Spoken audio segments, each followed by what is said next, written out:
Donald Trump will give billionaires and corporations massive tax cuts like he did before. He intends to cut Social Security and Medicare. And he wants to impose what I call the Trump sales tax on everyday basic necessities, which, as economists have reviewed, would cost the average family nearly $4,000 more a year. In fact, independent economists like Goldman Sachs have said my plan would grow our economy, and his plan would shrink the economy, reignite inflation, and send us into a recession by the middle of next year. Y'all mad because she was right? Y'all are mad because Kamala Harris was right. And it's about fucking time she said that shit with her whole goddamn chest. She sat there and she said that at Jesse Jackson's funeral. I ain't want to say it. I ain't want to be right. But I told y'all. She sat there 2 years ago and told y'all dumbasses, and I'm saying these Latinos, these white folks, and these goddamn Asians that put that man in office. She told y'all stupid asses what was going to happen to this country. This country's going to hell in a motherfucking handbasket. Y'all put a fraud in the goddamn office again. A 47-time felon. A grifter. A graper. An SA. You put that in office, you ain't think this country was going to run straight down to hell? Satan, we here. Open the fucking door. And baby, come Texas, y'all sidestepped another black woman. And I'm getting tired of y'all hoes going on the fucking internet talking about we need to come together and fight fascism. Fuck y'all.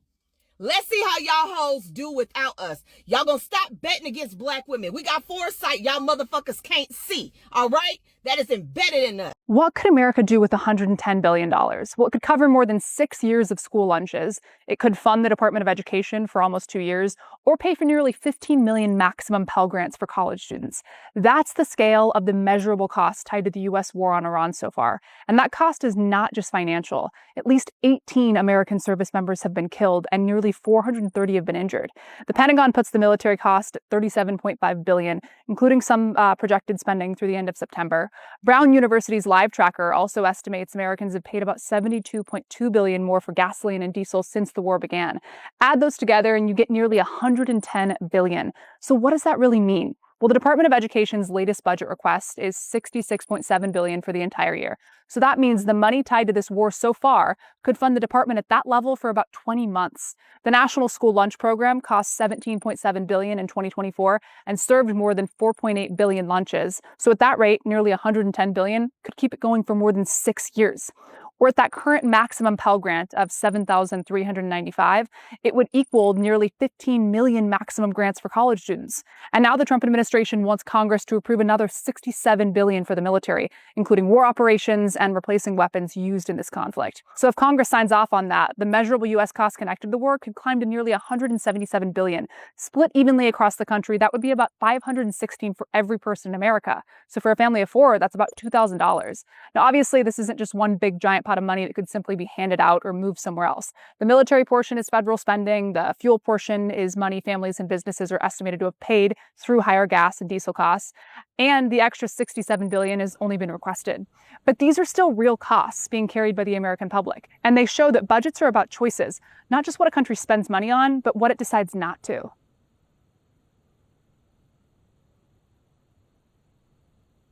Remember when she said this? He is saying that he would use the military to go after them. And then they told you that it was a lie? That they are now talking about deploying 1,500 military. She warned us. First of all, this is a war the American people did not want. This is a war of choice. This is a president who has proven himself to be entirely self-indulgent. And we will see what happens in the coming hours and days in terms of the negotiation, and really it's a concept of an agreement and where it ends up. But to be clear, if you were president, you never start this war. Absolutely not. Absolutely not. And let's be clear about this. Let's be clear about this. Thank you, Tim. Let's be clear about this. Whatever is being negotiated, this president is going to declare victory and will end up where we were after the JCPOA and call that a victory, the JCPOA that he withdrew from. Una A wave of disappointment. One of President Donald Trump's most loyal voting blocs, Cuban and Venezuelan immigrants. Now speaking out in Miami, a Republican stronghold, as the recent wave of deportations hits home and the Trump administration moved to end temporary legal status, or TPS, for more than 500,000 people who arrived during the Biden administration. Elena Conde says she came here from Cuba by plane on humanitarian parole in 2023. Her husband, Ariel Lara, crossed the border with Mexico twice, once in 2019 when he was detained and deported, and then again in 2022. 6 weeks ago, he was taken into custody at his residency hearing. So he was given an appointment to go to ICE. You told him before he left for that appointment, you don't have anything to worry about. You haven't done anything. Instead, he was transferred to Texas, where we spoke to him from his detention center. How do you feel about everything that's happening right now? And remember that lady who sang, "I will vote for Donald Trump." Her relative was deported. Now she's crying. They try to pretend like, no. We're not gonna cut Social Security and Medicare. We're not gonna privatize it. We're just gonna do things like raise the retirement age, which, by the way, is cutting Social Security. It is putting off your retirement because they want to cut Social Security and avoid. I'm not going to touch Social Security, Medicare, Medicaid. None of that stuff is going to be touched. Nothing. You don't have to. Here's what I want on Medicaid. We're not touching anything. We're not going to touch it. And I'm not going to cut Medicare or Medicaid. Save Medicare, Medicaid, and Social Security without cuts. They're going to destroy our health care, but I'm going to save it all, and I'm going to save our country. That's what we're going to do. What happens if it comes to your desk, has the tax cuts, but also cuts to Medicaid?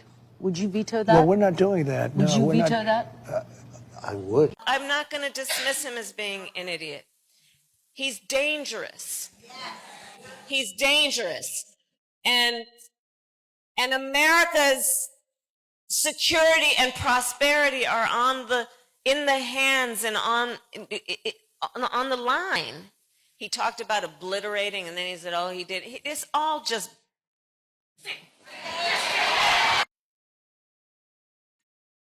raising taxes. Right now, the wealthy don't pay the same percentage in Social Security tax as you do. After a certain amount of income, they stop getting taxed for Social Security altogether.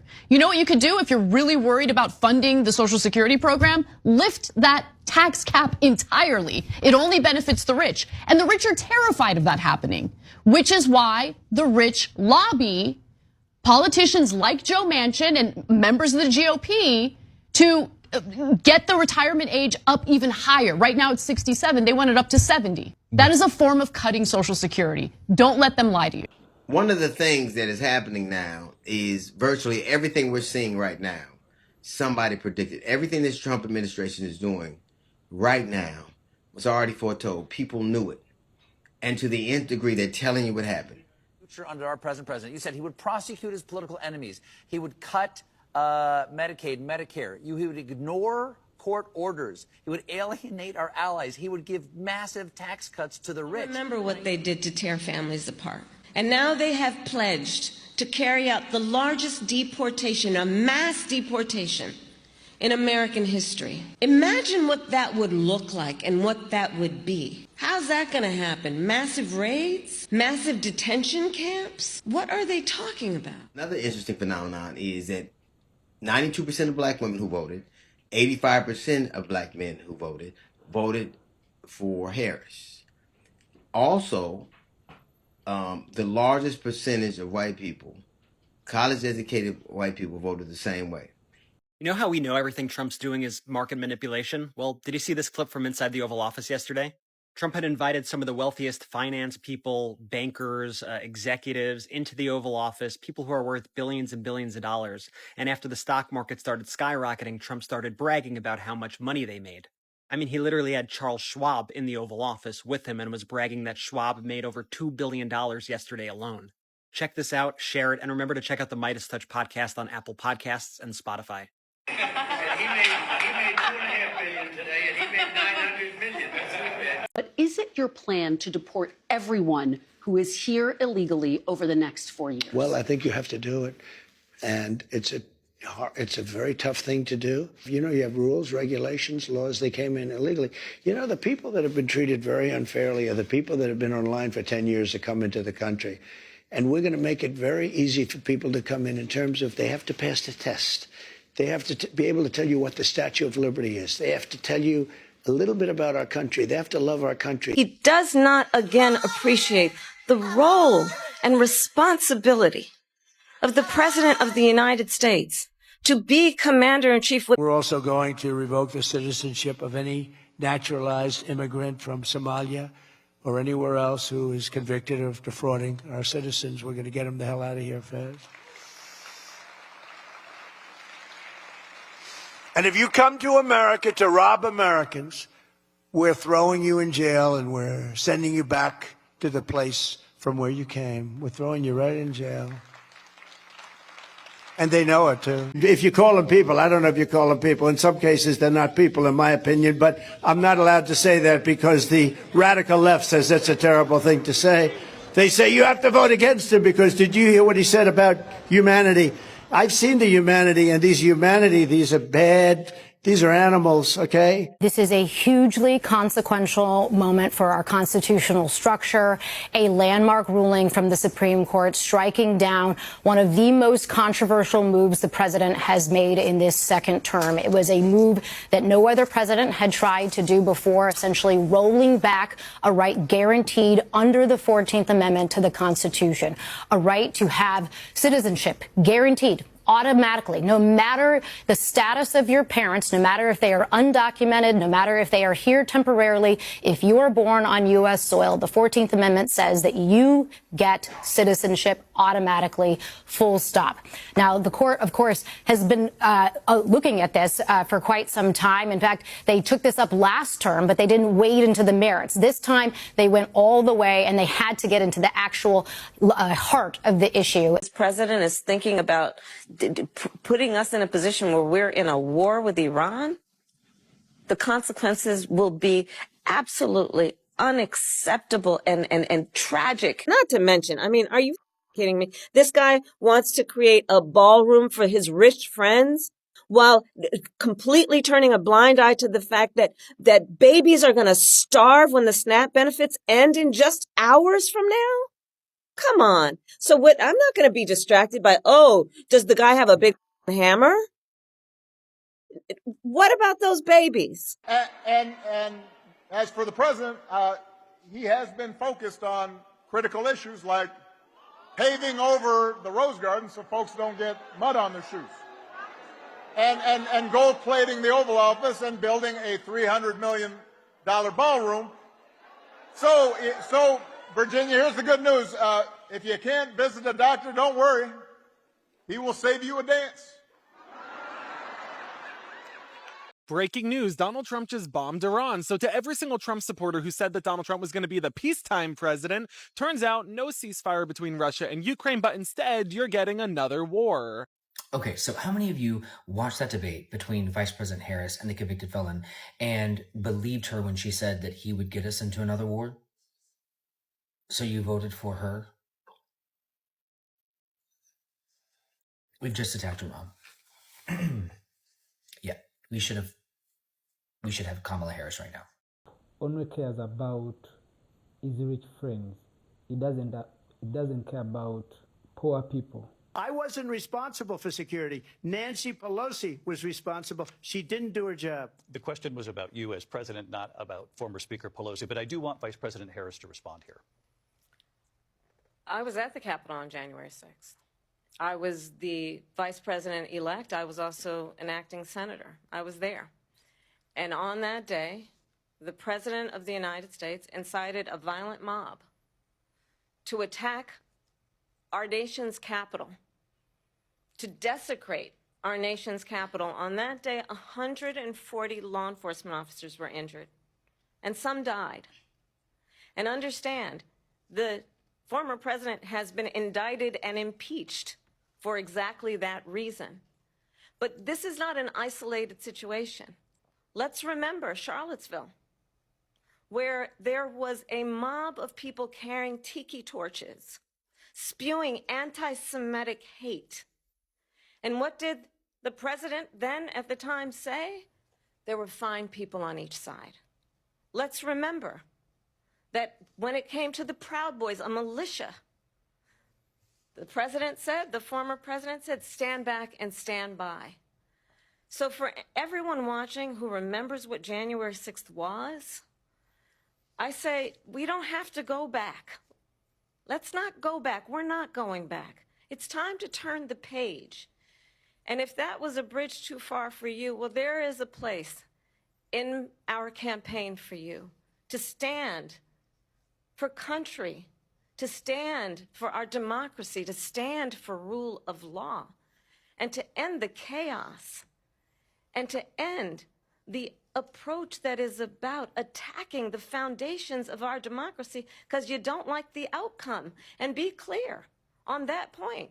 Donald Trump, the candidate, has said in this election there will be a bloodbath if this and the outcome of this election is not to his liking.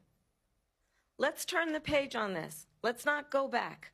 Let's chart a course for the future and not go backwards to the past. The Trump administration is launching the largest ever effort to revoke the U.S. citizenship of foreign-born American citizens. To put it in perspective, between 1990 and 2017, the Justice Department filed an average of just 11 cases to denaturalize U.S. citizens. And now, as part of one effort, the Trump administration says it is seeking to denaturalize 17 American citizens. Justice Department officials are accusing them of concealing criminal conduct or activity on their immigration applications or being otherwise ineligible when they applied to become American citizens. The 17 individuals in question include people born in countries like Colombia, Cuba, India, Jamaica, Haiti, and Mexico. Some were convicted of sex crimes against children. Others were accused of fraud and financial crimes. Several individuals allegedly used false identities during the immigration process. Citizens at risk of being denaturalized do have the opportunity to contest the allegations against them. But if the Justice Department prevails, they will lose all the legal benefits of American citizenship, return to their prior immigration status, typically as green card holders, and face deportation. Here it is, the Constitution. Can I read a passage to you? Amendment 22, no person shall be elected to the office of the president more than twice. And yet you keep talking about Trump's, maybe you should have this. Here, I'll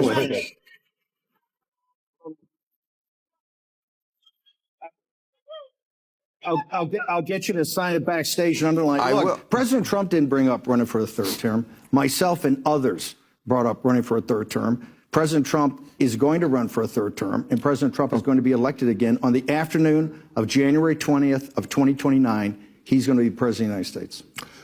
Okay, but the thing I just read in there, it seemed like there was no wriggle room there. It seemed like it was just, 8 or 10 words that said only 2 times. We have a team of people that are working. A team. How can a team do something about that? What? I don't care if the team is 12 trillion people. The words are still the words. Bill, every day in federal courts, right now in federal courts, there's 120 lawsuits on what President Trump's doing for his Article 2 rights on the unified executive theory. But he's chief executive, he's commander-in-chief, and he's chief magistrate and chief law enforcement officer. There's 100, and they're running to court every day to sue President Trump, all because the interpretation of this. The interpretation of this is open for interpretation. How could it be open? Could I have it back? How could it? I'm sorry to be. No person. You would agree he's a person. Okay, shall be elected. He was elected to the office. That's the office of the president more than twice. Twice is once and then another time. I don't see what the team is finding. Okay, we'll disagree. I will not cozy up to tyrants and dictators like Kim Jong-un who are rooting for Trump. They know he is easy to manipulate with flattery and favors. They know Trump won't hold autocrats accountable because he wants to be an autocrat himself. And as president, I will never waver in defense of America's security and ideals because in the enduring struggle between democracy and tyranny. I know where I stand, and I know where the United States belongs. If Donald Trump were president, Putin would be sitting in Kyiv right now. And understand what that would mean, because Putin's agenda is not just about Ukraine. Understand why the European allies and our NATO allies are so thankful that you are no longer president, and that we understand the importance of the greatest military alliance the world has ever known, which is NATO, and what we have done to preserve the ability of Zelensky and the Ukrainians to fight for their independence. Otherwise, Putin would be sitting in Kyiv with his eyes on the rest of Europe, starting with Poland. And why don't you tell the 800,000 Polish Americans right here in Pennsylvania how quickly you would give up for the sake of favor and what you think is a friendship with what is known to be a dictator who would eat you for lunch.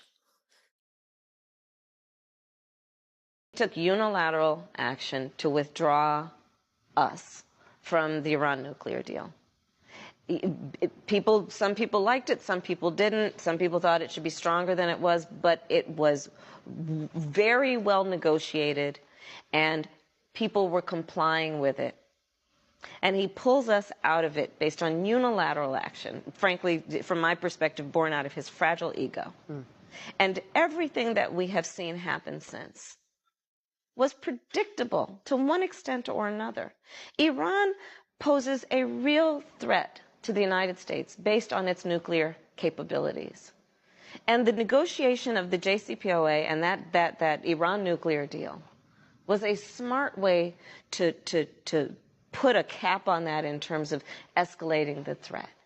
And now we look, and then apparently he's tweeting out, this bravado about, lock and loaded. What does that mean? Okay, and also... Well, it's an implicit military threat that the U.S. is going to use. We're going to use U.S. force. Yes, it is. And again, listen, as far as I'm concerned, this president is motivated by his personal insecurities more than he is our national security. And so what we're looking at is, again, a threat that might be taken seriously. And I would dare to say that that threat was issued without serious consultation with our allies, with our military leaders, with our diplomatic leaders.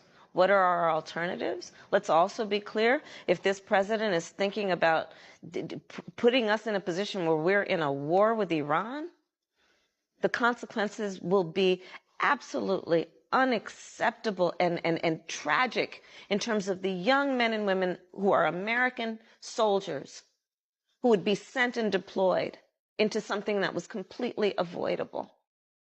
Can you first just talk me through what specifically made you sort of change your mind about the movement? What broke the bubble? I would just like to say, Carl, that I would like to apologize for my past MAGA activism. When Ron DeSantis in the summer of 2021 platformed COVID anti-vaxxers, it shocked and confused me because he had been a proponent of the vaccine. I have never been an anti-vax person, but when he did that, it caused me to do something that sounds very simple, but was very profoundly life-altering and changing for me, which is I diversified my news and information sources. All I had consumed up to that point was MAGA-friendly media. So when that happened with DeSantis and I started to expand my information aperture a little bit, I started to slowly realize that so much of what it was that I had believed were falsehoods and were myths and mythologies and lies and conspiracy theories that didn't hold up upon closer scrutiny. And I went through this year of just myself in solitude with just my thoughts, and I having to come to a personal reckoning that so much of what it was that I created a persona around turned out to be false. And for me, the final straw was May 24th, 2022, which was the day of the Uvalde, Texas.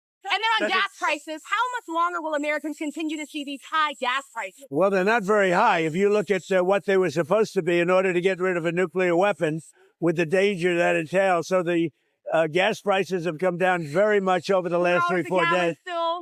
I know, and that's what ABC says. But the fact is that if you look at the stock markets up, everything's doing really well.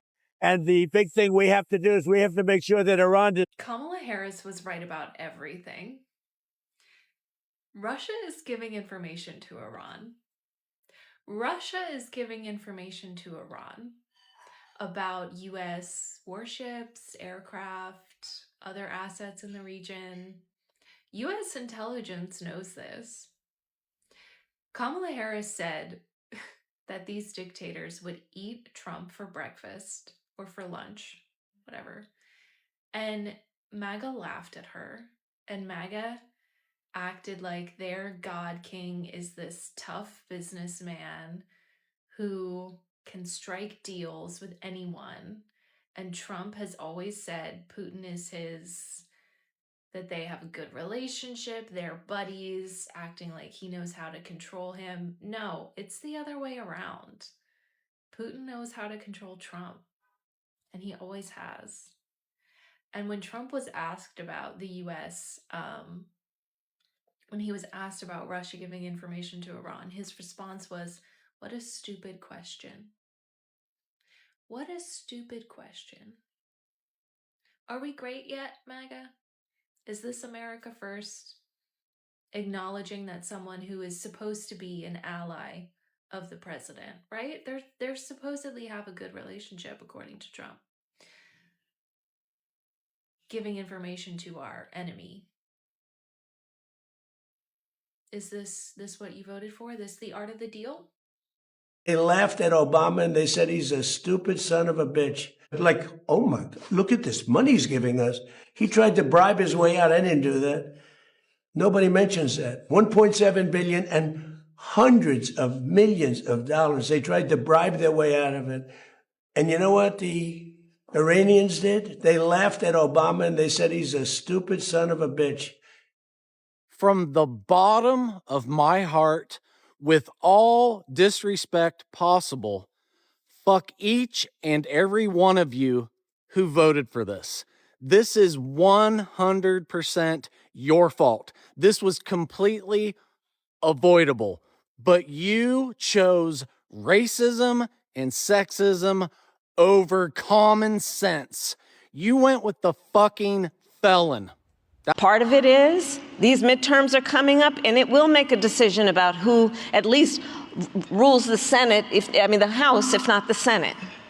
And so we have to do the work of telling people right now, check your voter registration status. Make sure you aren't one of those people whose names got purged inappropriately.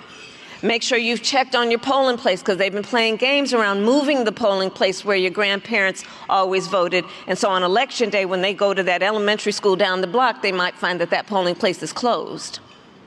Registering folks to vote and having an agenda that is about turning out the vote in the greatest numbers we have ever seen, so that in light of and in this environment where they are cheating, we will be too big to rig.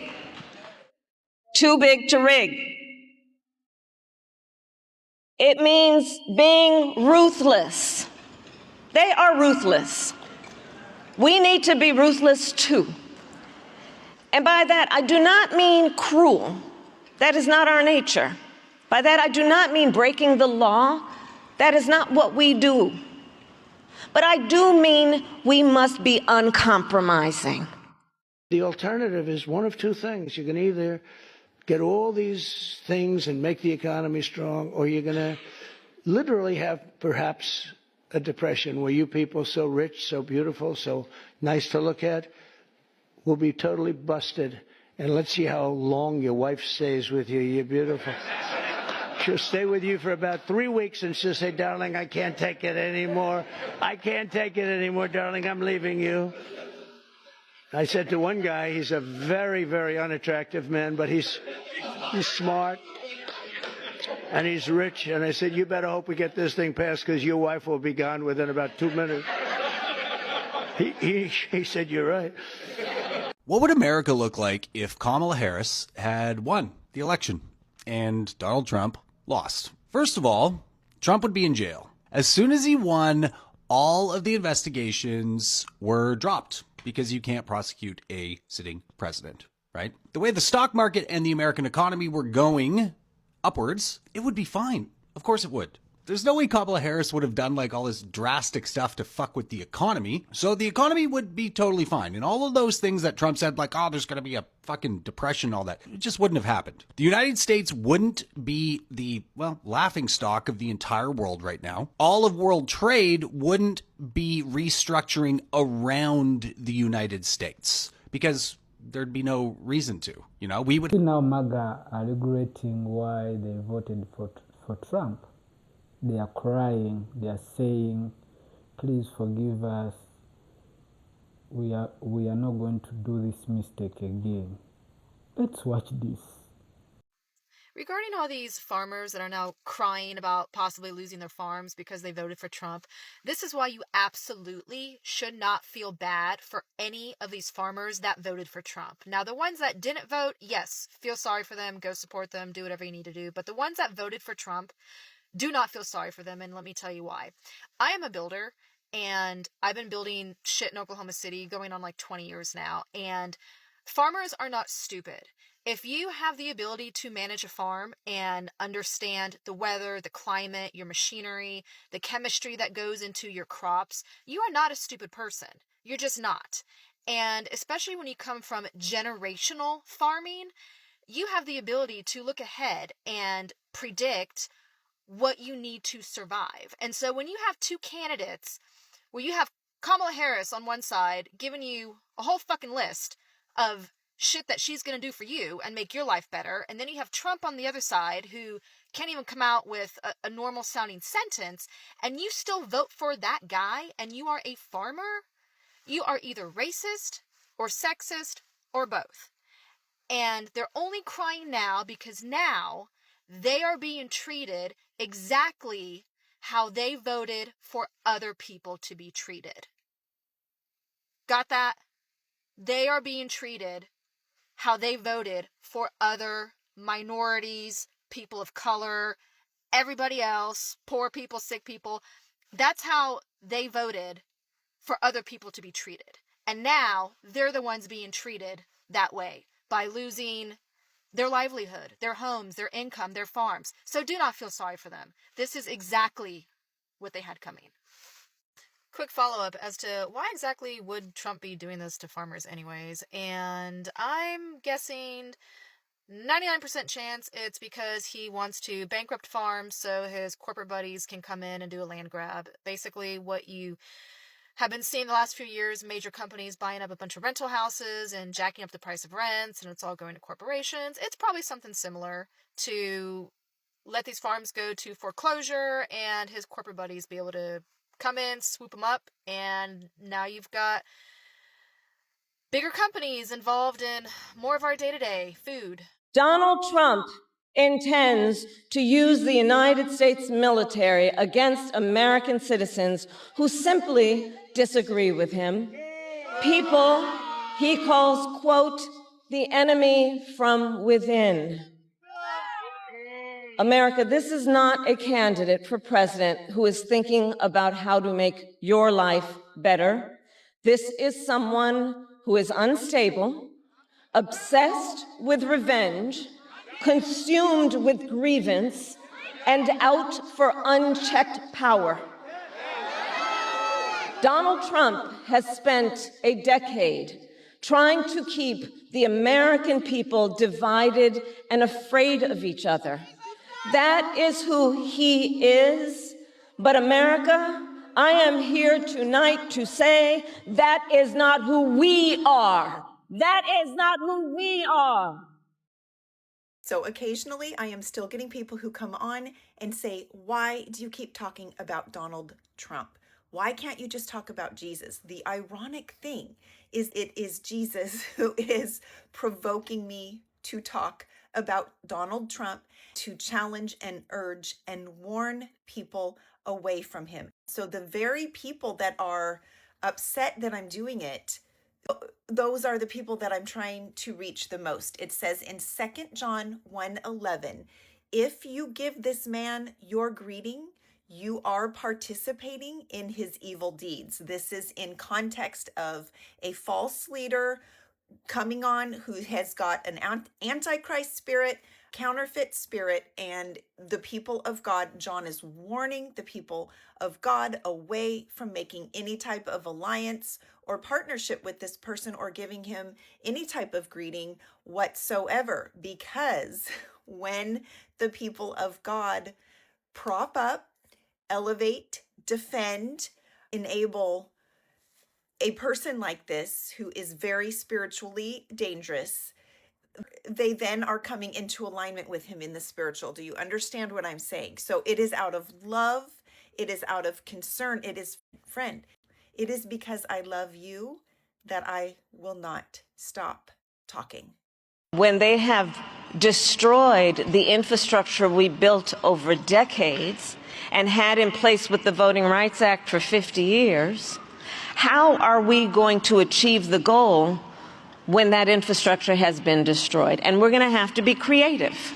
We have to do the work of telling people right now, check your voter registration status. Make sure you aren't one of those people whose names got purged inappropriately. Make sure you've checked on your polling place, because they've been playing games around moving the polling place where your grandparents always voted. And so on election day, when they go to that elementary school down the block, they might find that that polling place is closed. Registering folks to vote and having an agenda that is about turning out the vote in the greatest numbers we have ever seen, so that in light of and in this environment where they are cheating, we will be too big to rig. Too big to rig. And everything that we go through with this administration, I'm going to keep saying this. Kamala was right. You can disagree if you want, but I'm going to say it again. Kamala was right. The black woman, she was right. Everything that this man is doing, Kamala said it. And I'm also going to say, she really did win. I'm going to say that over and over again. Kamala was right. People did not listen. The book was open, and you skipped through everything that she said and still decided to go the other way. Anyway, thank you for watching Great Minds Black. See you in the next video. Do you think, or will you vote Donald Trump for the fourth time to be the next president of the United States in 2018? Thank you for watching Great Minds Blacks.